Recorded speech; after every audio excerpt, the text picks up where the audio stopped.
Halo sahabat, masih bersama saya Rachel Adestern di Indo USA Mom. Kali ini saya lagi ada di rumahnya Natalia Indrasari Trisutrisno, anak Wakil Presiden Indonesia yang ke-6 dan juga seorang psychologist or counselor.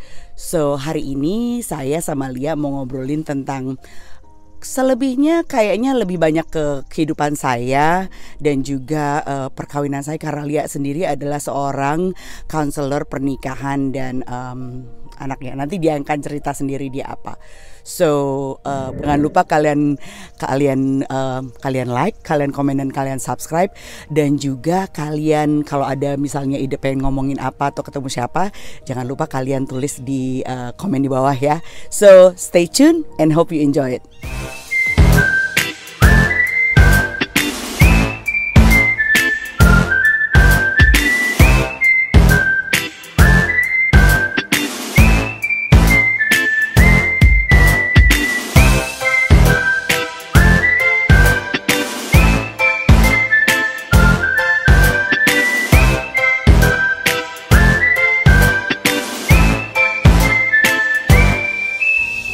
Hai friend, masih bersama saya Indo USA Mom, dan kali ini saya bersama Natalia Indrasari Trisutrisno. Hai Li.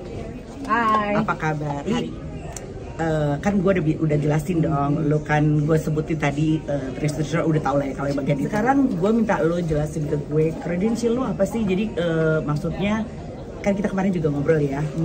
Lia jangan lihat dari Trisutrisno ini. Credential lo apa? Gue di sini itu marriage and family therapist. Jadi hitungannya kalau di Jakarta itu lihat nih. Oke. Hitungannya kalau di Jakarta tuh psikolog. Tapi kalau di sini untuk disebut psikolog tuh sebenarnya S3, doktorat ya, gitu. Jadi sementara gue emang punya master 2, tapi master level terapis itu di sini disebutnya ya mental health therapist. Nah, di antara mental health therapist itu kan ada yang khusus-khusus gitu. Nah, gue spesialisasinya di bidang perkawinan dan rumah tangga gitu. Sekolah gue itu gitu. Nah, tapi setelah berlicense pun gue jadi harus punya subspecialty lagi, dimana yang sekarang yang gue sudah ada adalah premarital counseling atau konseling pranikah ya, sama substance abuse counseling. Jadi untuk orang-orang yang punya ketergantungan, drug addiction ya, atau substance addiction, itu gue yang pegang. Jadi menyangkup dari marriage and family therapy and substance abuse. Jadi gue banyak menolong orang-orang yang keluarga atau dianya atau anggota keluarganya bermasalah dengan adiksi obat-obatan. Jadi addictionnya tuh bisa bukan cuma obat dong, saya. Bisa alkohol, bisa sexual addiction juga. Nah, enggak, tapi itu kita nyebutnya proses addiction. Jadi kalau orang gila belanja, seksual, pornografi, itu namanya proses addiction. And that's not my specialty, gitu. Kalau lo specialty-nya drug addiction, substance abuse kita bilangnya, ya. Jadi sesuatu yang berbentuk substance, ya, zat-zat lah. Alkohol juga termasuk ya, termasuk. Nah, yang sekarang lagi gue kerjain adalah spesialisasi lagi di bidang sex therapy, gitu. Which is gue sudah menjalani ini 1,5 tahun terakhir.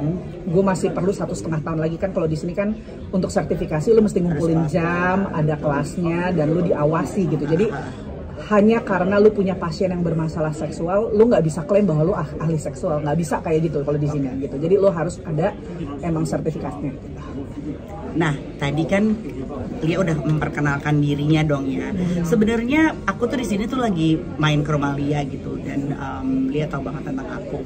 Jadi yang udah tahu aku kan, aku dulu kerjanya di Prambors Radio, terus udah gitu di TV dan film dan sebagainya.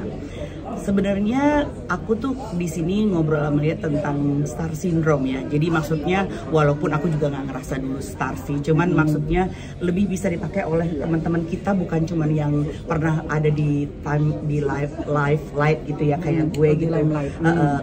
Jadi lebih ke bisa dipakai buat aku, bisa juga dipakai buat teman-teman yang misalnya ke Amerika gitu, terus udah gitu kehilangan jati diri, ataupun teman-teman yang menikah terus jadi kehilangan jati diri. Kan kadang-kadang ada orang yang biasa kerja gitu ya, terus udah gitu jadi kehilangan jati diri. Dan menurut aku my star syndrome itu bisa dialamin, bisa ditranslatein dengan teman-teman yang itu kayak gitu ya.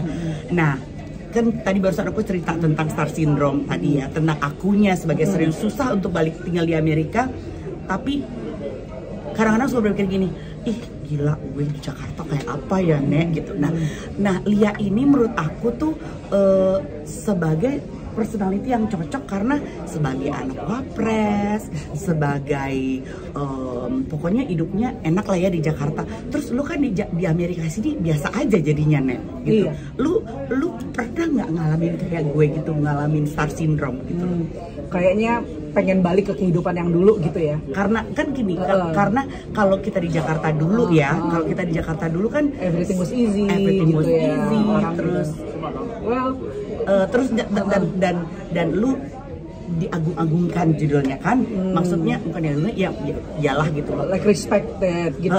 punya jadi wow person, istilahnya gini lah, jadi seleb gitu lah kurang lebih ya, walaupun lu bukan seleb tapi ya gitu lah, Siapa orangnya. sih yang nggak tahu lihat Trisno gitu kali ya? Iya betul gitu, siapa siapa sih gitu. Banyak juga Nggak, sekarang contohnya gini aja, nggak usah jauh-jauh, sahabat lu kan Jessica Ade, sahabat gue si Reza juga gitu kan, maksudnya mereka sempet vakum terus balik lagi. Nah kalau mereka kan punya platform untuk balik lagi. Nah kita, gue masa mau jadi siar kan, Eka bahasa Inggrisnya melepet Nek, gitu. Nah maksud gue gitu kan, kan pasti it somehow deep down of your friend and my friend gitu, aku mau balik lagi manggung gitu kan, itu kan pasti ada gitu, walaupun kayak si Ii juga kan, gue manggung seadanya aja lah, juga bukan nyari duit gitu kan istilahnya kan.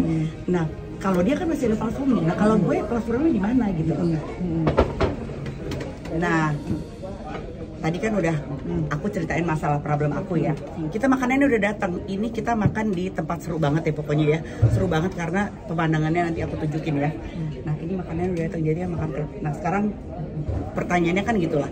Lo pernah nggak ngalamin star syndrome? Walaupun sebenarnya sampai detik ini bokap lo juga masih dihargai dan dihormatin gitu ya.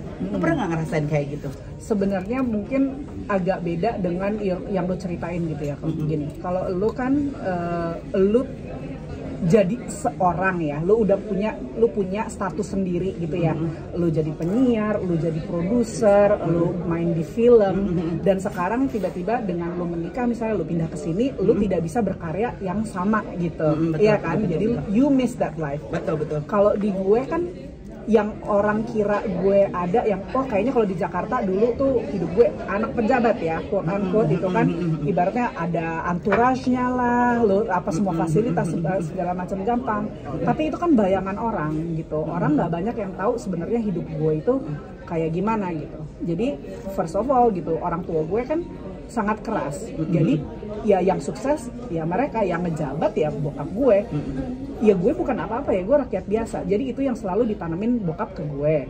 Nah, however, gini, kalau di gue itu masalahnya adalah gini. Kalau gue dulu di Jakarta sebenarnya malah gue nggak ngerasa gue bisa jadi diri gue sendiri. Karena orang selalu menghubungkan gue dengan bokap gitu. Jadi yang pertama kan kalau gue amatin sekarang ya gitu, as a counselor juga gitu, bahwa untuk jadi perempuan Indonesia tuh nggak gampang gitu. Untuk jadi punya jati diri lu sendiri sebagai perempuan Indonesia tuh nggak gampang. Yang karena yang pertama yang dilihat adalah walaupun anak bapak lu. Nah, lu pertama anak bapak lu dulu. Kedua, lu adiknya siapa gitu. Jadi your family matters gitu kan. Ketiga, lu bininya siapa gitu. Ketiga, baru lu tuh siapa gitu, right? Apa yang lu punya sehingga orang mau ngawinin lu dan segala macamnya. Nah, jadi kayak misalnya contoh, gue dulu misalnya pacaran gitu, yang misalnya gue dikenalin ke keluarganya, yang pertama dibilang selalu, oh ini dari keluarga baik-baik, putrinya Pak Trik. Yang kedua, oh ternyata anaknya nggak jelek juga ya gitu, you know what I mean, like she's not bad looking gitu. Yang ketiga, S2 lo gitu. Setelah ngobrol baru, ternyata pinter loh anaknya. Nah gitu, nah itu kalau buat gue yang ada sebenarnya bertentangan tuh sama ajaran bokap. Yang pertama adalah be yourself, lo harus punya hidup sendiri. Makanya di antara gue sama kakak-kakak gue nggak ada sebenarnya yang nama belakangnya Trisno. Kita nggak pernah pakai nama bokap gitu. Kalau di sini di Indonesia orang gue bilang Natalia Indrasari nggak ada yang tahu siapa. Orang taunya ya lihat Trisno gitu. Dan itu gue suka jahil. Gue bikin reservasi misalnya di restoran. Gue bilang bilang atas nama Natalia Indrasari, nggak dapat gue langsung telepon 20 menit kemudian, gue bilang lihat terus langsung dapat, mau jam berapa, jam ibaratnya lagi nah gitu ya gitu, maksudnya mau jam berapa, gue mau jam 7.30, jam lagi sibuk-sibuknya masuk dah gitu. Tapi ya kayak gitu maksudnya, is that really my life? Not really. Itu kan gue bisa begitu karena again bokap. Nah sementara dengan didikan bokap, gue tuh merasa gue butuh tahu gue itu siapa, iya kan? Nah dan itu baru bisa gue dapetin setelah gue tinggal di sini. Sebenarnya di sini hidup gue tuh anonim gitu. Memang anonymous banget, nobody knows. Tapi di sini gue jadi belajar orang sini dan orang Indonesia yang di sini yang so far yang gue ketemu ya alhamdulillahnya gitu. They don't care who my family is. Ibaratnya gini, mau gue anak setan pun kalau gue baik sama orang yang mereka sayang juga. Gue mau anak malaikat pun kalau gue nyebelin ya nyebelin juga gitu kan. Nah jadi untungnya gue selama di sini juga gue disekelilingin sama orang-orang yang ngelihat gue for who I am. Baru belakangan oh ternyata anaknya Pak Tri gitu. Jadi ternyata anaknya Pak Trinya tuh belakangan, which exactly what I was looking for gitu. Nah jadi kalau lo bilang tadi soal jati diri gue malah berkembangnya di sini gitu. Nah tapi dengan demikian karena gue sekarang sudah menemukan, kan gue nggak mau kehilangan lagi. Ngerti nggak? Nah jadi kalau gue pulang ke Jakarta kadang-kadang gue kehilangan. Makanya lo nggak bisa lama-lama juga di Jakarta. Nah gitu. Kecuali kalau gue ada di dekat teman-teman gue yang terdekat atau dekat keluarga gue, karena mereka ibaratnya lo ngaco, gue gamparin juga gitu ibaratnya kan. Gitu. Nah itu gitu. Jadi intinya emang kadang-kadang gitu. Walaupun kita antara lo sama gue gitu, kita poinnya nih datangnya beda. Tapi buat kita sama bahwa untuk kita nih gitu, from my understanding itu adalah kita orang-orang yang sebenarnya butuh tahu kita tuh siapa, gue tuh bisanya apa. Itu yang bikin kita bahagia sebenarnya gitu. Kebutuhan kita sama, tapi memang berangkat dari latar belakang beda gitu. Kalau Lia perlunya justru menghindarkan diri dari star sebagai seorang star. Kalau gue kangen dunia star gue, makanya gue tuh cocok main sama Lia karena she understand me instead of she's judging me gitu loh ya. Nah itu kan yang pertanyaan aku tadi kan bahwa dia pernah nggak ngalamin star syndrome. Jadi beda ya star syndrome-nya. Kalau aku pindah ke sini karena malah justru kangen sama kehidupan dunia bintang aku. Kalau dia justru kesini menghindarkan dari kebintang-bintangannya itulah, kebetulan bapaknya juga bintang by the way. Terus jadi nih menurut lo gue sebagai manusia yang kehilangan jati diri dan di sini gue longing for the jati diri karena dia tahu gitu loh, waktu gue pindah ke sini gue kehilangan jati diri karena waktu itu gue belum ke Qatar ya, dan itu belum ke Qatar. Terus pas gue di Qatar, Lia tahu gue baik-baik aja karena gue kan nelpon dia juga gitu ya Lia. Gue baik-baik aja, paling cuma hi bye Li, ketemuan makan yang biasa aja gitu ya. Jadi gue pas di Qatar gue nggak kehilangan jati diri karena gue sebagai istri Rick, sebagai istri CFO gitu ya kan. Terus hidup terus pas balik ke sini kebetulan lu langsung anak juga sama lu. Iya, dan pas 4 tahun gue di sini gue juga kayaknya baik-baik aja karena gue live out of J juga gitu ya. Maksudnya dia sebagai itulah ya. Nah, sekarang saya solusinya buat gue dan buat teman-teman Indonesia, wanita-wanita Indonesia yang star syndrome kayak atau kehilangan jati diri kayak ini, kita bener-bener pick a brainnya of Lia sebagai seorang counselor. Ya. Menurutmu gimana nih? Jadi gini, sebenarnya orang itu kalau masuk ke dalam suatu gini, repeat. Sebenarnya setiap orang itu kan punya kebutuhan yang beda-beda. Kita berangkat dari situ aja dulu, right? Kayak lo kebutuhannya justru nilai. Ada orang-orang dan kita itu selalu ada di persimpangan pilihan antara lo jadi diri lo sendiri, individual lo tuh siapa, atau lo jadi bagian orang lain, okay? Nah itu kan fluid ya, maksudnya orang tuh gerakannya tuh kadang-kadang pengen gini, kadang-kadang pengen begitu gitu kan. Nah ketika orang menikah, itu juga yang kita cari balance-nya sebenarnya. Sejauh mana walaupun kita menikah, kita itu jadi bagian orang lain, sejauh mana kita tuh masih bisa jadi diri kita sendiri. Nah, memang kebanyakan karena kita secara budaya juga di Indonesia, kayak gue bilang tadi, kita digedein kalau buat perempuan itu adalah kita selalu bagian keluarga kita, right? Jadi begitu kita menikah, itu yang kita extend, kita akan jadi bagian dari suami kita. Nah, memang untuk orang-orang yang kebutuhan untuk jadi diri sendirinya kecil, ini nggak masalah. dia dengan happy itu adalah life purpose-nya gitu ya. dia, malah makin bahagia gitu, bahwa oh gue jadi istrinya si ini gitu. Nggak ada yang salah karena memang dia nggak butuh punya pengakuan, punya bahwa gue tuh siapa. Nah tapi untuk orang-orang yang kayak kita nih, harus, kalau misalnya kita diharuskan jadi bagian si suami kita dapat suami yang modelnya yang you are my wife, lu second relationship adalah first, model kita sengsara. Ngerti gak? Model kita akan yang ada jadi berantem mulu nanti. Karena gini, siapa lu gitu. Tapi terus jadi solusinya gimana untuk solusinya? Yang pertama, kita mesti tahu dulu kebutuhan kita nih apa sih? Right? Know yourself first. Nih kalau gue tanya, gue tanya sama lo ya, kan gue orangnya buka-bukaan ya, jadi gue nggak mau gue tutupin. Biar aja Lia juga ngomong, gitu. Menurut lo, gue kebutuhan gue apa? Perlu jati diri, apa perlu pengakuan? Kalau gue bilang, lo sebenarnya butuh untuk punya identitas, butuh punya achievement, butuh punya pengakuan. Oh, gue tuh bisanya ini, bukan pamer ya kok, beda. You know what I mean? I've known you for like over 20 years lah, lebih lah, more than 20 years ya, udah 30 tahun kita tuh udah temenan. Nah, lo dari dulu sama sekarang, ke gue nya sama, lo nggak berubah. Zaman dulu belum tahu siapa Rick gitu, maksudnya boro-boro ada Rick gitu kan, like maksudnya Rick mau jadi CFO mau apa, ya lo nya ke gue nya sama, jadi makanya gue rasa kita masih temenan. Kalau lo berubah ya nggak gue temenin juga gitu kan. Tapi lo memang gini, lo bahagianya lo itu kalau lo punya tugas kelar bagus, itu kebahagiaan lo. Nah mungkin achievementnya itu, nah mungkin sekarang ini ketika lo jadi istri dan ibu anak-anak tuh achievement lo beda bentuk, emang bukan producing something segala macam. Nah sekarang kan anak lo udah gede, lo kan nggak mungkin ngentelin mereka terus dong, ya nggak? Rick udah pensiun, nggak mungkin lo ngentelin mereka terus. Nah sekarang makanya lo keluar nih kebutuhannya. Nah sekarang gue nggak bisa ngeribuin mereka untuk jadi achievement. Gue apa ya achievement gue, sementara lo mungkin di sini nggak bisa berkarya seperti yang dulu di sana. Gue nggak bisa jadi penyiar. Gitu. Ya gitu. Nah tapi itu kan nggak harus exactly the same way gitu. Kalau misalnya jadi penyiar, lo jadi produser itu yang bikin lo bahagia, bukan berarti lo sekarang harus jadi penyiar dan produser lagi. Lo mesti cari cara gimana lo tetap bisa punya achievement walaupun di bidang yang beda, nggak apa-apa gitu. Tapi kalau gue bilang ya itu, kalau lu udah mengakuin aja, iya nih emang gue butuh punya achievement, iya kerjain, lu cari achievement. Lu misalnya balik sekolah lagi bisa, right? Gitu, lu bisa volunteer gitu, dan lu kan orangnya organize gitu. Sebenarnya dikasih tugas apa juga kelar gitu kok. Gue beberes semuanya.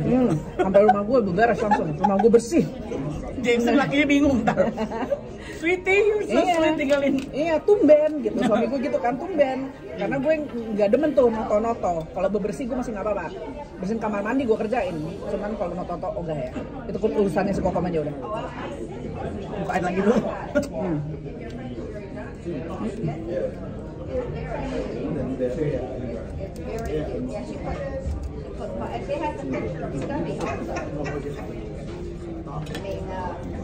Jadi teman-teman, gue tuh kesini sebenarnya terapi gratisan. Cuma bayarin dia makan doang, paling kadang-kadang balang dia yang bayarin gue makan. Murah amat gue ya? Cewek murahan. Gue cewek murahan. Padahal dia, aduh, maaf deh ya, cewek murahan. License-nya gede gitu. Nah, anyway, menurut gue memang alasan gue kesini adalah gue ke tempat Lia karena menurut gue Lia itu ngerti gue banget. Dia nggak akan pernah ngejudge gue karena si Nomi back then. Dan gue juga dulu nggak gosipin balik lah ya. Nggak gosip, satu itu ya. Kedua, gue memang dari dulu melihat Lia sebagai Lia karena gue dulu nggak ngerti bapaknya siapa, apa gue nggak ngerti. Sekarang baru tahu gitu kan. Nah, jadi seberapa pentingnya sih saya sebenarnya punya temen gitu? Karena kan gue tuh sebenarnya gue selama ini mengakui bahwa gue perlu temen ya, tapi actually it bite me and you know that gitu. Jadi menurut lo mendingan gue curhat sama temen apa curhat sama orang kayak lu gitu, psikologis yang memang secara profesional kita bayar gitu. Right. By the way, sebelumnya gue nggak boleh jadi pasiennya dia, gue nggak boleh konseling sama dia karena kita terlalu temenan gitu. Iya, nggak bisa. Jadi unethical kalau kita malah jadi konselor. Jadi gini. Yes, thank you. Thank you so much. Jadi kebutuhan untuk memiliki atau untuk merasa bahwa kita itu tersambung atau connected with another human being itu adalah sebenarnya kebutuhan hakiki manusia kok gitu. Nggak ada manusia senang nyendiri gitu, nggak bisa. Kita itu memang manusia sosial gitu. Jadi connecting with another person itu very important, itu satu. Tapi perkaranya adalah siapa yang lo taruh di sekitar lo, temen seperti apa yang lo mau jaga gitu kan, ya nggak? Nah, temen yang baik ya kan, jadi kan kita mesti balik lagi, do you know how to spot the right person to be friends? Ya, kayaknya itu gue nggak tahu sih saya. Nah, menurut lo jadi teman-teman aja atau dari pertama udah pilih gitu? Gini, lo milih-milih nggak apa-apa, nggak masalah juga gitu. Gue juga milih-milih, sama aja milih teman gitu. Nah, cuman tiap orang itu punya kriteria sendiri-sendiri. Yang lu pilih apa? Ada orang yang milih gini, oh gue mencari temen yang sependidikan. Ada temen yang sederajat ya keluarganya. Ada temen yang seprofesi. Kalau gue, syarat gue sebenarnya simpel. Orang itu harus genuine dan baik hati dan senang nolong orang. Kalau orang pelit ya, kalau terus terang, gue nggak mau temenan. Gue nggak suka sama orang pelit gitu. Karena I'm generous gitu. Gue seneng ngerjain apa ya udah gini. Tapi kalau sama orang pelit tuh yang jadi lu malah jadi nggak bisa diurusin sama dia gitu. Ngerti gak sih? Kayak gue kemarin bilang sama Lia ya, gue dulu waktu kecil, maksudnya bukan kecil ya, waktu zaman di Prabas, masih zaman muda, gue nggak ngerti tuh main sama dia, main sama Eno Sigit, gue nggak ngerti. Gue taunya mereka pada fun and happy, kecimpringan sama gue, udah gitu doang. Kalau sekarang kan nggak bisa begitu nih. Ya, nah berarti syarat lu dulu nyari teman kan kecimpringan, bener nggak? Nah sekarang lu bisa nggak spotting orang yang kecimpringan? Itu aja lu coba temenin lagi. Orang yang jaim-jaim lu gak usah temenin. Ada gak? Tapi kadang-kadang nih ya, menurut gue nih ya, menurut gue ya, soal berteman sekarang nih, gue tuh dulu pikir semua orang itu sama dengan gue, sincere, nggak pernah nyinyir. Well, gue juga nyinyir sih, tapi at the end of it-nya, you know.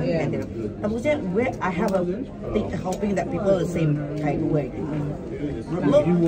Kadang-kadang gini, nggak semua orang juga harus jadi temen, like friends kok. Kadang-kadang jadi acquaintance aja, kenalan doang nggak apa-apa juga, ngerti nggak?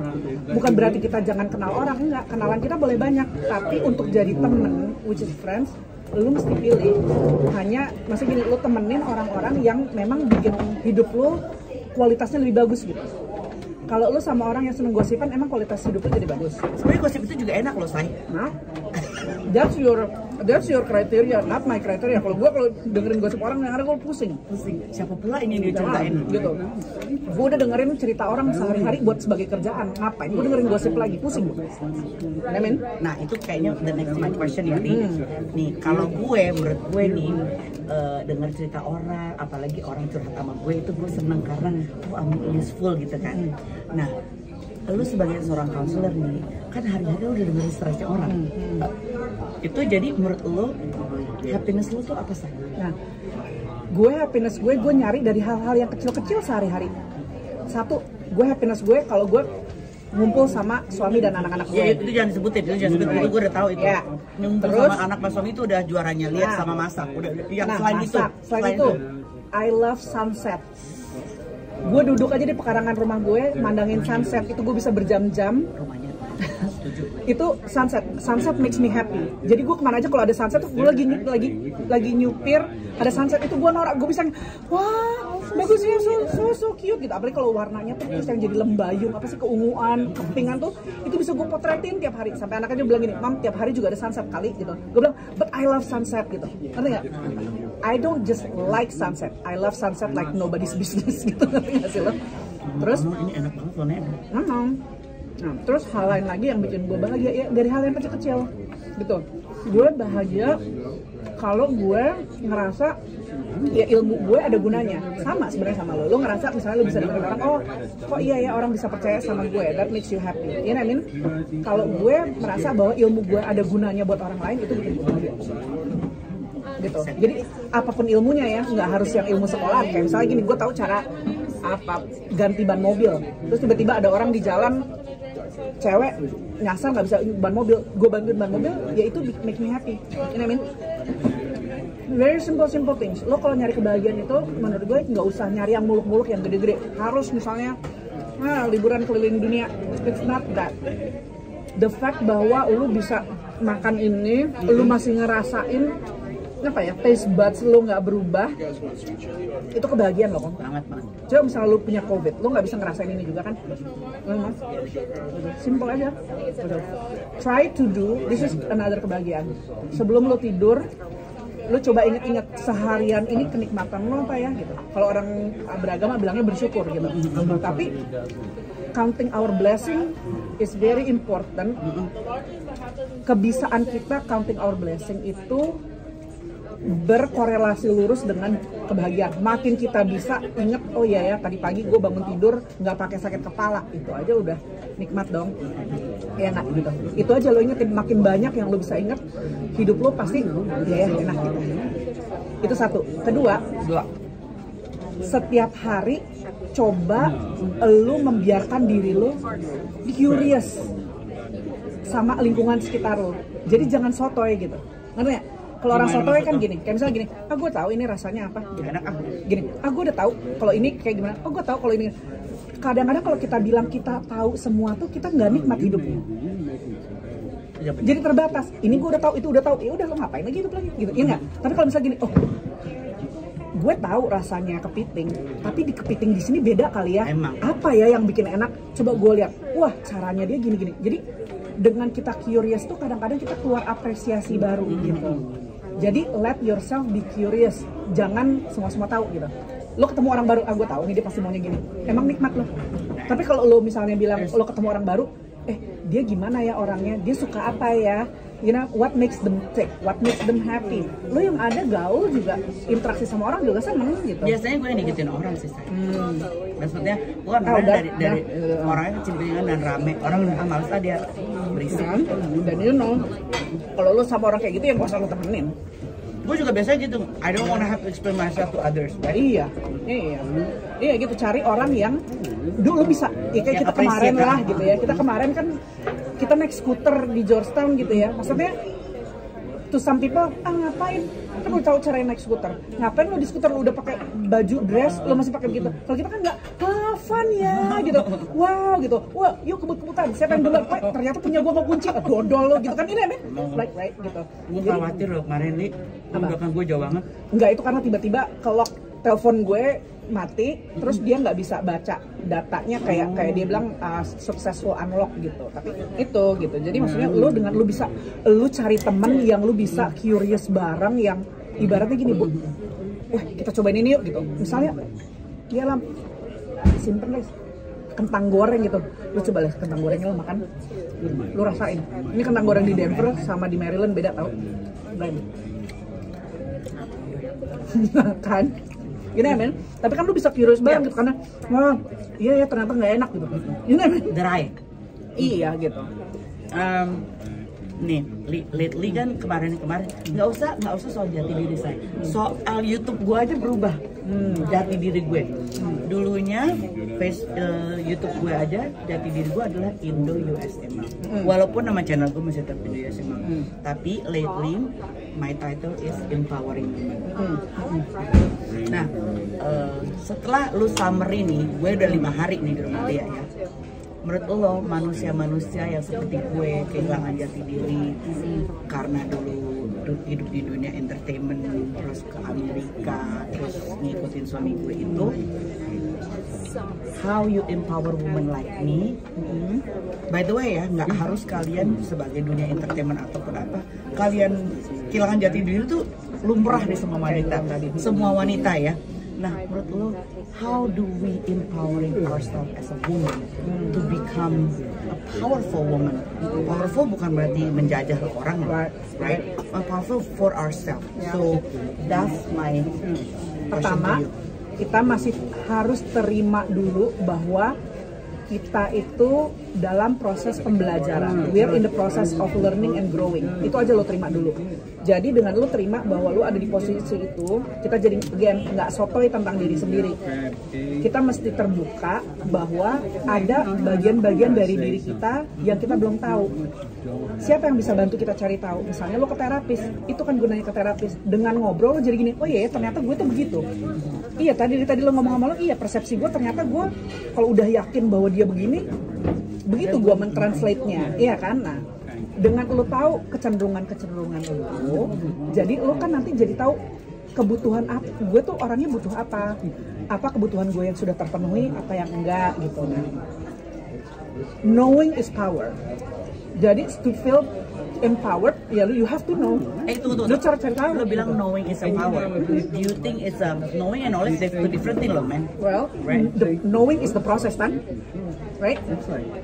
Of the know. Well, Knowledge is the noun, you kan? need to have the knowledge. Well, ngakuin bahwa kita belum punya knowledge is empowering. Ngerti ya? Kadang-kadang orang kalau ngerasa dia udah tahu semua, itu kompensasi atau cover bahwa dia sebenarnya nggak tahu. Tapi kalau lo ngakuin aja, gue nggak tahu ini lo, gue nggak tahu tentang diri gue, kan jadi enak ngobrolnya, right? Lo jadi lebih dapat banyak manfaat toh dengan lo ngakuin. Kayak gue suka cerita ya paling. Ya.